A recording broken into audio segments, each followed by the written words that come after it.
يرشدنا على الدوام ما قاله المولى الإمام أبناءنا إلى الأمام فكلنا فدى الوطن أبناءنا إلى الأمام فكلنا فدى الوطن يحيى الملك يحيى الوطن يحيى الملك يحيى الوطن.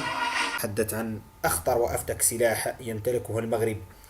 المغرب يدخل بهذا السلاح إلى الجيل الخامس من الأسلحة المتطورة، والذي أعطى أكله في الصحراء المغربية منذ مدة غير يسيرة.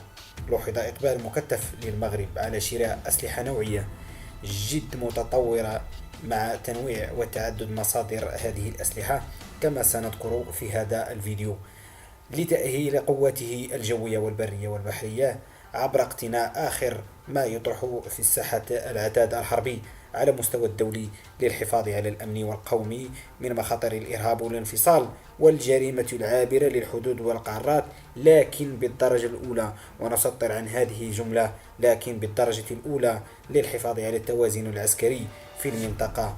اليوم مع موجة التصعيد التي شنتها الجزائر والعسكر الحاكم في الجزائر على المملكة المغربية، يمكن فهم سياق ارتفاع وتيرة التسلح لفائدة القوات المسلحة الملكية ونوعية العتاد الحربي الدقيق الذي بدأت تستقبله في السنتين الأخيرتين. نسطر مشاهدي الكرام على هذه الجملة: نوعية العتاد الحربي الدقيق، أي أن المغرب لا تشتري أي سلاح، لا تشتري الخردة كما يشتريها الأعداء، لا تشتري أي سلاح قبل دراسته، لا تشتري أي سلاح قبل أن يكون هذا السلاح قد جرب في الميدان. فمثلا أعطيكم مثال في هذا السلاح اليوم الذي سوف نتطرق إليه. هناك مسيرة برقدار التركية لم تشتريها المغرب إلا عندما لاحظت الفرق التي أحدثته هذه الطائرة في الحرب الأذربيجانية والأرمينية. لقد وضع المغرب أمام تحديات جديدة في ظرفية دقيقة. كانت مشاريع التنمية ومواجهة الخصاص الاجتماعي طيلة العقد الأول من الألفية الثالثة هي الأولوية الملحة في مملكة محمد السادس نصره الله. ربما السبب ذلك تسعى النخبة العسكرية الحاكمة في الجزائر لاستنزاف قدرات المغرب في سباق غير معقول للتسلح. لكن المغرب سادتي وسادتي لا يشتري كما قلت أي سلاح، يشتري فقط أسلحة دقيقة وعتاد دقيق مدروس جدا.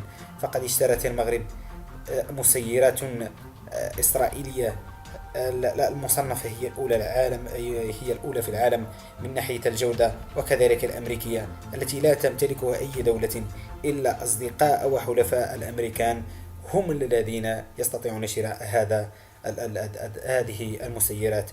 لا يتعلق الأمر باستعارة مخملية الإبراز أن المملكة يحفظها الله الذي له ملك السماوات والأرض وما بينهما، وإنما بحقيقة تاريخية. فقد كان تميز المغرب في حرب الرمال بفضل الطائرات الميراج الفرنسية، ونفس الأمر حدث في المعارك الضاربة مع جبهة البوليزاريو المدعومة من طرف الجيش الجزائري طيلة النصف الثاني من السبعينيات والثمانينيات خاصة، حيث حسم السلاح الجوي المغربي أكثر من معركة بفضل الطائرات الحربية. هنا يشدد جل المهتمين بالمجال العسكري على التفوق المغربي في المنطقة، والذي أغضب حتى الجارة الإسبانية، وفي المقدمة السلاح المتطور الذي اقتنته القوات الجوية الملكية في مارس 2020 24 طائرة من طراز بلوك 72 وإف 16 بكلفة 3787 مليار دولار، بما في ذلك تحسين سرب المقاتلات. 23 من إف 16 وتحويلها إلى طراز إف 16 فايبر، أي إدخال معدات حربية متطورة من الجيل الخامس على السلاح، يعتبر من الجيل الرابع بميزانية تقدر ب 985 مليون دولار.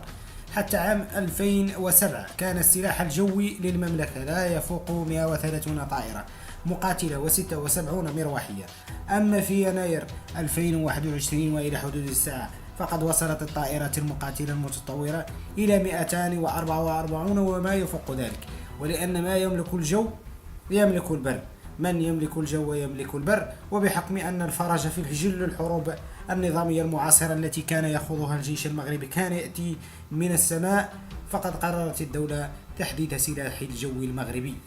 وهذا مشاهدينا الكرام قد لاحظناه في المعارك، ولاحظناه في محاولة دخول بعد عناصر جبهة الانفصال البوليزاريو إلى داخل حدودنا في الصحراء المغربية. كانت الطائرة بدون طيار في المرصاد ولم تترك لهم مجال للهروب، وكذلك كان لها الفضل الكبير في منع تسرب الإرهابيين إلى داخل مملكتنا العزيزة. هذه الطائرة بدون طيار التي يمتلك المغرب منها أنواع كثيرة، منها من صنع في إسرائيل، ومنها من صنع في أمريكا، ومنها من صنع في تركيا.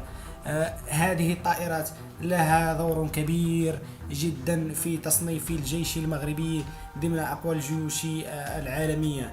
وكذلك هذه الطائرات لها دقة في تحديد الأهداف يصل إلى 99%. سادتي وسادتي، نصل إلى نهاية هذا الفيديو. إذا أعجبكم الفيديو لا تنسوا دعمنا باشتراك وإعجاب لكي نحارب الذباب الإلكتروني الجزائري الذي يستهدف صفحة الأسد الإفريقي، قناتكم التي تدافع عن الوطنية وتدافع عن الصحراء المغربية وتدافع عن كل من هو مغربي.